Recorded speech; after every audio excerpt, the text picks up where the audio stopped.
λένε κάποιος και λέει η πισίνα έχει πειράχα μέσα, είναι 10 μέτρα χαμάλος. Όποιος περάσει από τη μία άκρη στην άλλη, χωρίς να το πειράξει τα πειράχα, θα πάρει την κόρη μου.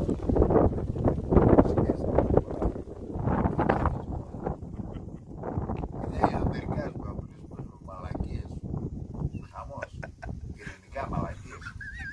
Μπαίνει μέσα, λίγο ήθελε και ένα μέτρο να βγει, το φάγανε το δάχτυλο, το πόδι.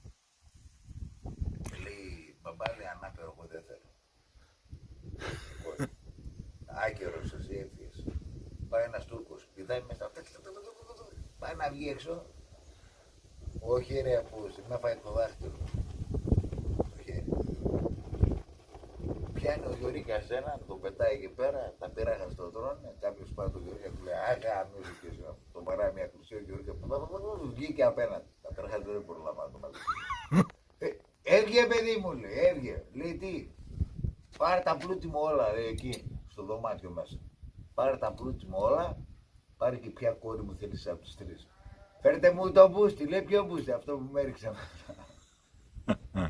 Ναι, καλό.